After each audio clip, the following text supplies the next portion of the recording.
Hello and welcome to Strategies Part 2. So, tonight we have an online class as always.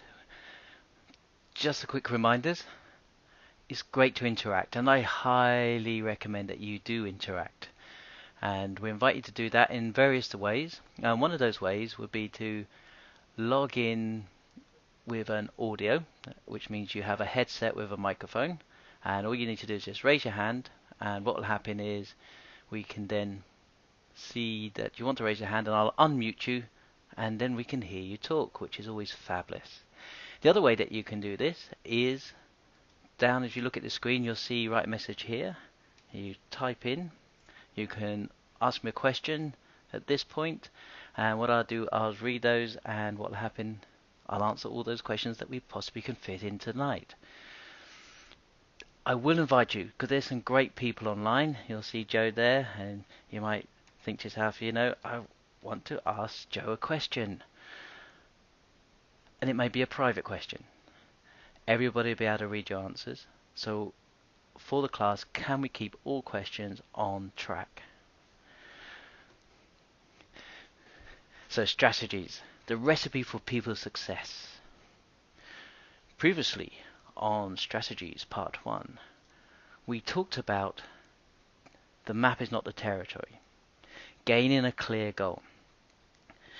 How do we develop that intuition about the skill of behavior before we start in on the modeling? Then we spent a lot of time making sure that we were clear about our goal. And then we talked about, as we move through this, how to install, and what we're doing is explicit modeling. So in this session is kind of a little bit of the nuts and bolts. We're going to remind ourselves of the shorthand. I know for some of us it's been a little while since we've talked about the strategies and we've gone through the shorthand, and you've probably got a vague idea of what those are. So we'll go through that, and I want to leave plenty of time for questions. Knowing as that we move through these classes on strategies, we'll start to have a look at some examples, and we'll look at some strategies that we can actually use. And what you'll also find is that the new manual will contain various different strategies, including strategies for motivation, the spelling strategies in there, and some others. There's also looking at what to look out for within a good strategy and what can sometimes hold us back. So we're going to cover all those wonderful things. So today, class, we'll be looking at the notation.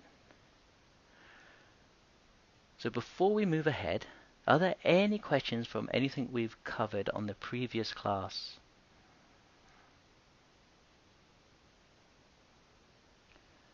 Jeremy saying new manuals. Yes, what we've just had is a new NLP practitioner manual and a new NLP master practitioner. What we've done, we went through, we've added new information, we've kept all the best parts, we've reordered each of the manuals to best fit how the courses are run at the moment, because when we first done, as you can imagine, the courses develop and grow. So we've also had a psychological proofreader go through it, which is quite it's actually she's a what's the full title? It's something along a psychological linguist. Went through and proofread the manuals for us as well. I'm not sure I got a title right, but you get the general idea. So we put a lot of time. They've just literally come back from the designers this week. They've all been approved, so they will be appearing for you to download, which I was hoping to be this week, but I'll get it my best done to get it done by tomorrow, so that you can download the new manuals both in the practitioner, and if you are taking the master practitioner, you can download the new master practitioner manual. All exciting stuff. Right, let's hop into notation. This may look familiar to you, so we're going to go through these. But I want to stress this. As we are endeavoring to find out the recipe for people's success, we're going to use a shorthand. And this is a shorthand. It is not NLP. It is not the strategy. It's a way of collecting information very quickly. Because part of what we're doing here is we're looking to be able to process the structure, which is what the notation would be used for, and the content, which would be what we tell people to do. Now, the reason we're after content and structure when we're doing strategies, the structure helps us analyze the thinking processes, the sequence and order that we were talking about in the first module. Now, one of the dangers of modeling somebody is you pick up personality information and also maybe some areas that they haven't quite got right, but because they're good at some of the other areas, they can gloss over. So when we're doing this, and if it's a real skill that you're after, and we're using strategies for it, as we've talked about, we want to be modeling at least 3 people. Because that way, when we analyze the structure, what we should find is there be going through the core of those 3 people, the same structure. They'll also have their personality stuff, which will start to stand out, because there would only be in 1, possibly 2 of them. And anything that's not quite working, then the structure should help us pick it up. It's a clean way to analyze the recipe of somebody's thinking. Now, the content may vary, so hopefully we can use the structure to create unique content.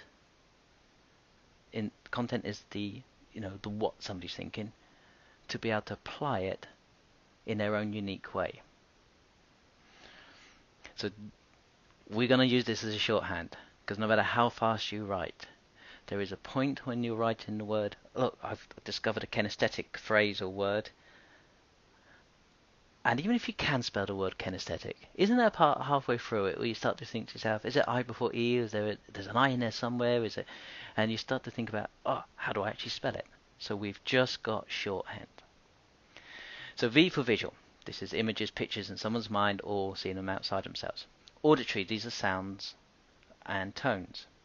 Okay, right, so we've got this word tonal and we've got this other word digital. So let's explore those and then explore why does auditory tonal, auditory digital get their own notation. Because we also have tonal and digital for visual. So let's make a distinction between those. Something that has a range is known as tonal. So we wouldn't use the word tonal for visual, but it has a range.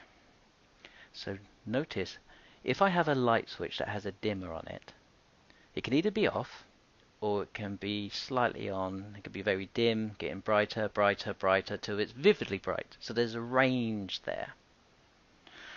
Whereas digital is either on or off. So a light switch that only has on or off, there's no in between. Right, so the word tonal, auditory tonal, means sound. So notice the sound can be very quiet or can be very loud. So there's various ranges that we can have there.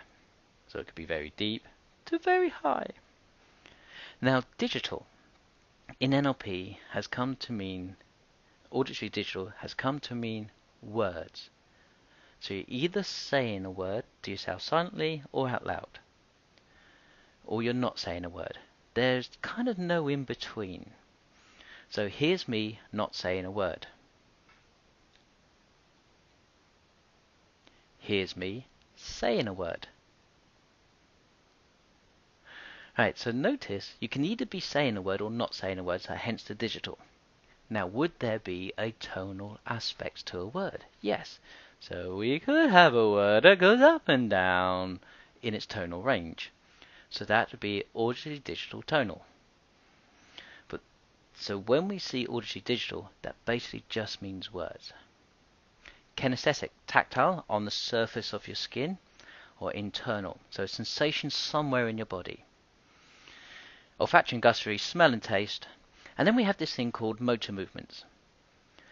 Now motor movements, is it's not a kinesthetic, so it's not a feel or touch. But what it is if you're modeling somebody and then they say walk over to the other side of the room, well, you need to know that they've moved. So we have a way to go and look, they've moved in some way, which is a motor movement. Alright, so Joe's got a question. Would the sounds of ah, etc. be auditory tonal? Well, notice the word ah, they have meaning behind them. So I would make a note of what those are, but I'd put them down as auditory, digital, tonal. At the end of the day, this is just a shorthand, so it's what works for you. But notice the word carries a meaning. The word ah carries a meaning. So there's tonal ranges to both those. But my way of thinking, there's still a form of a word. Because notice, I can't do a half I'm either or I'm not Right, great.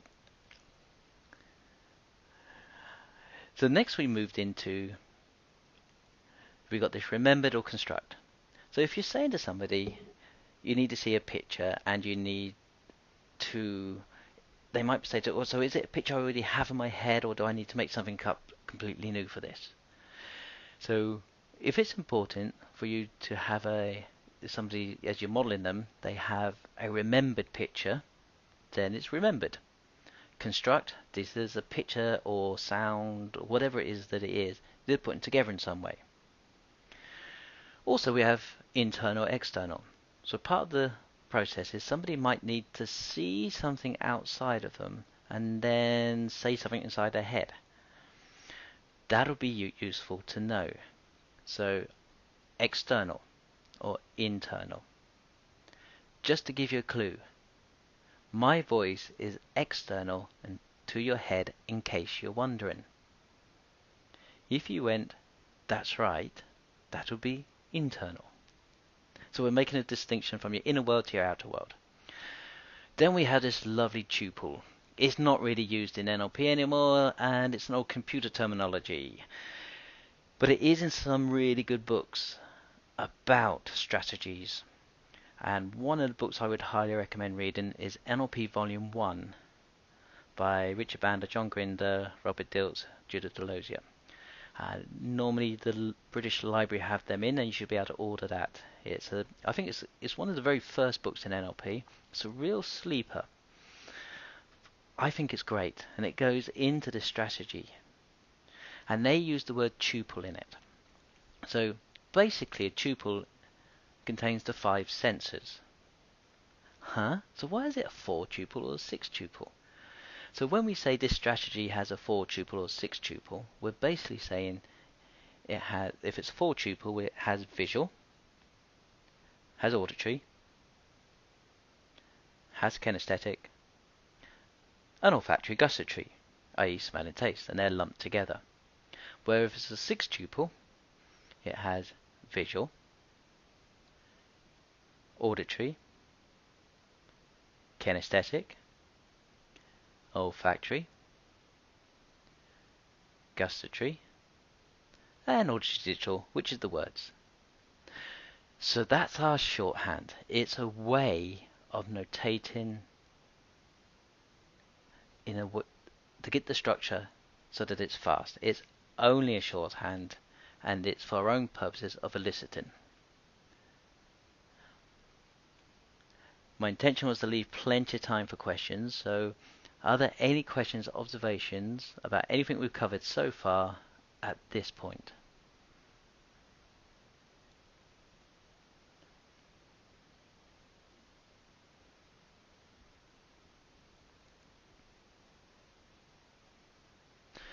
Okay then, so nobody seems to be typing, so let's move on. Right, so now we're thinking about what is it we want to model? What is the strategy that we're after? So it's identifying exactly what we want. It's very easy to collect information. collecting information can be overwhelming. So we're after useful information. So we can identify what we want. It makes our life so much easier. So example, if we say, I want to find out how somebody shops, well, you're going to get a huge amount of information in there and you'll be bogged down.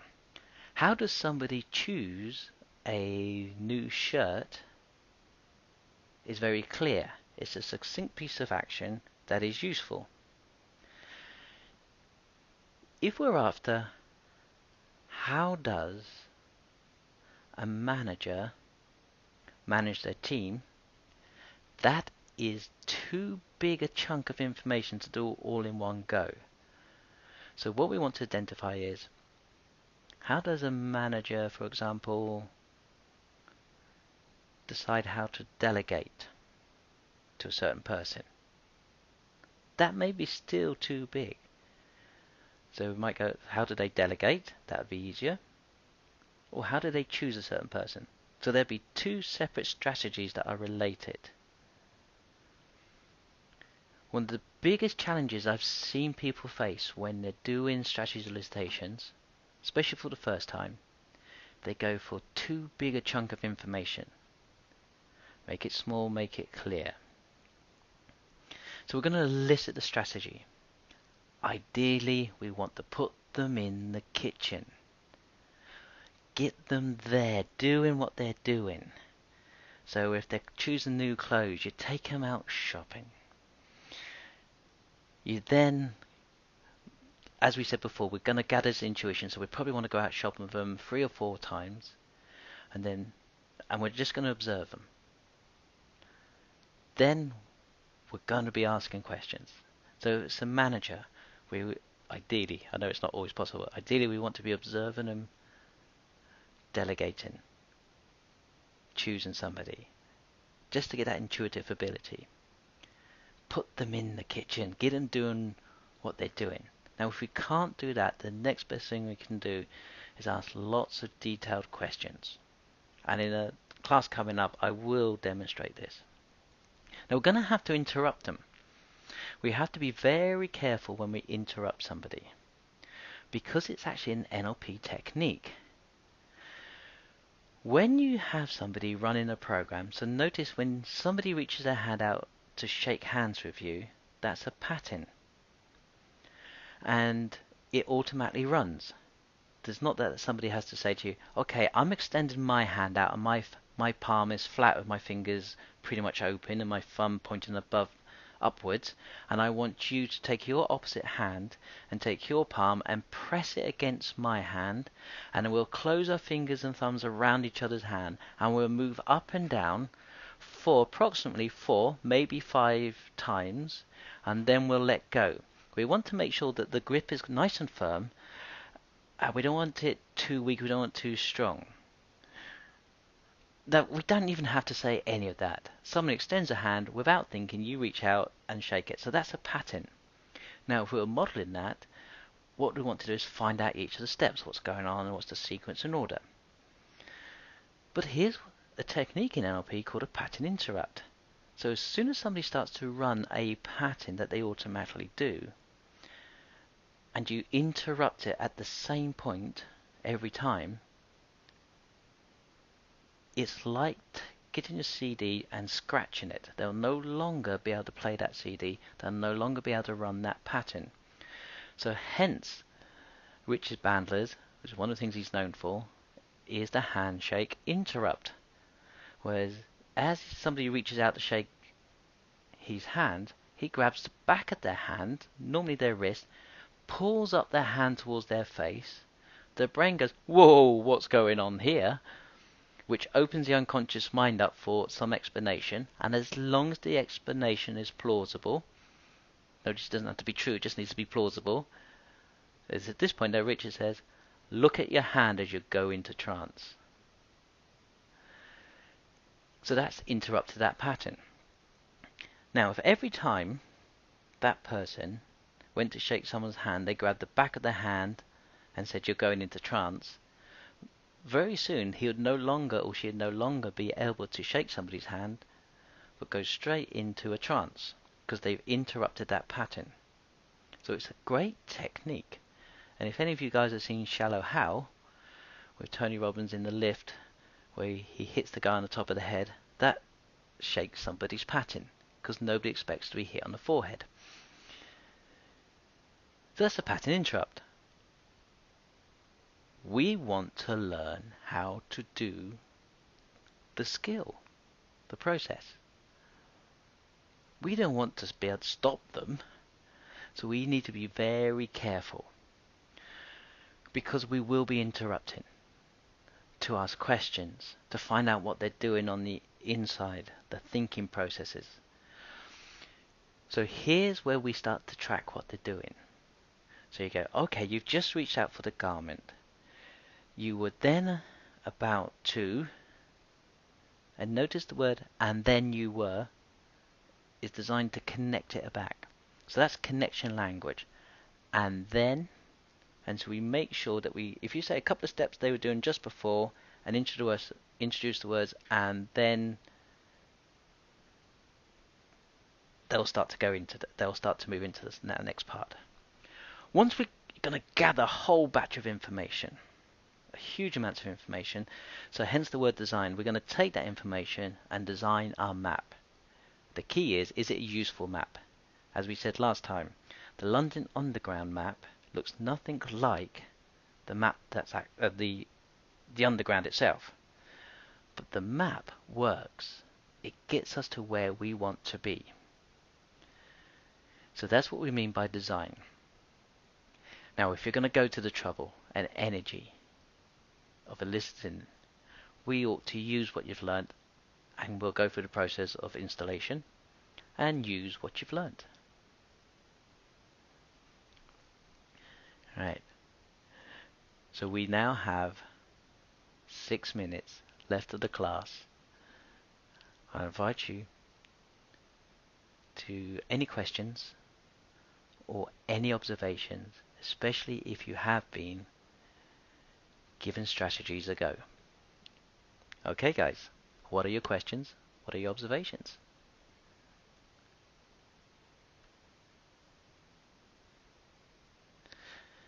Great, so we've got a couple of you now typing, which is fabulous.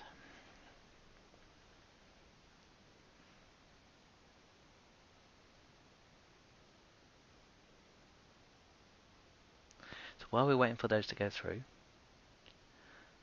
I just would like to inform everyone that for the next 2 weeks there won't be a Tuesday class, only because I'm flying out to Egypt and we're running several courses out there, and Tuesdays are the days that I'm flying. So Jeremy's saying, I really want to work on the pattern interrupt. Will we cover this more in detail on the Master Prac? So on the Master Prac, the first 2 modules are really packed. This is where we're doing the modeling. We're going to drill you to become extremely efficient at the strategies and at all the other wonderful things. Then module 3, we'll be doing a board break and showing you some strategies for accelerating your learning and some other things, but we'll have time to add anything in so we can spend a bit more time on those pattern interrupts.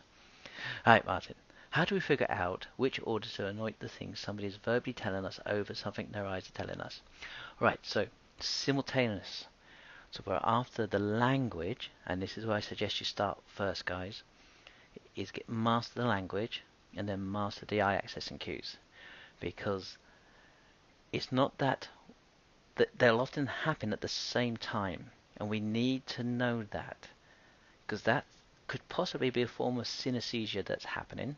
Synesthesia means overlapping of the senses. So it's not that one is more important than the other. We need both bits of information. So a distinction that is worth making here, and it's not mine, it's Stephen Helland's book, Distinction, from Magical Sticks and Monsters. There's no such thing as hypnosis, which is a book I love. It's a great hypnosis book.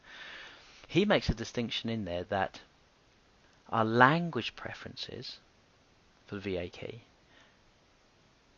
is our conscious mind's preference. Our unconscious mind's preference is shown up through our eye accessing cues. So when we're modeling somebody, yes, we definitely want their conscious mind preference, and we also want to be able to have the structure of their unconscious mind, because they both work together. It's not an either or thing there. But thank you for that, Martin. That's excellent.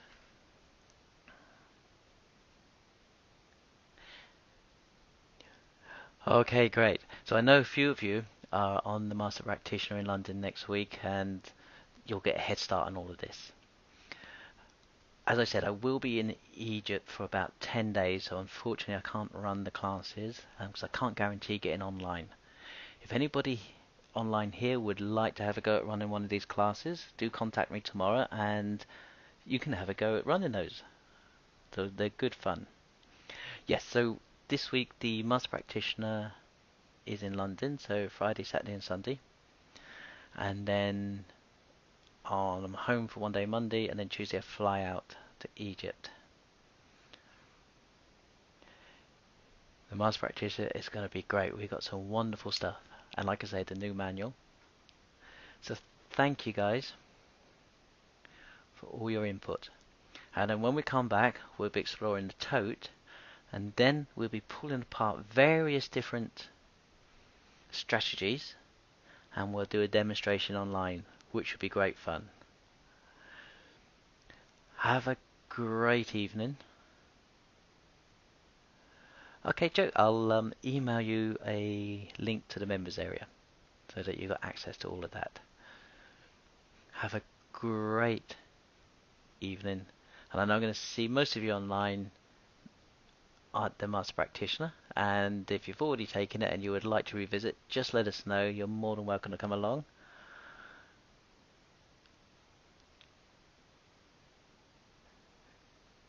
Great stuff.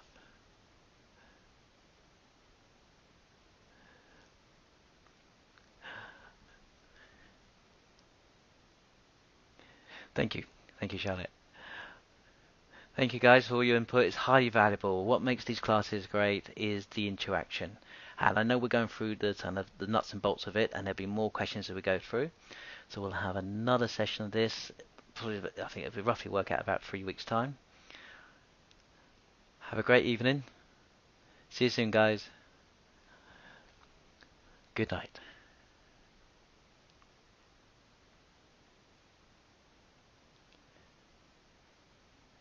Elvis has left the building.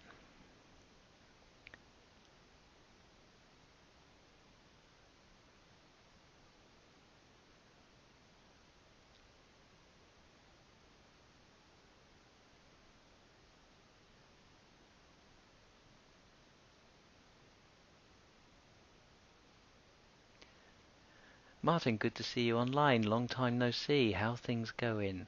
Give me an email because the class is literally about to stop in about 9 minutes. It would be great to catch up, find out how things are going for you. I'm sure they're going really well.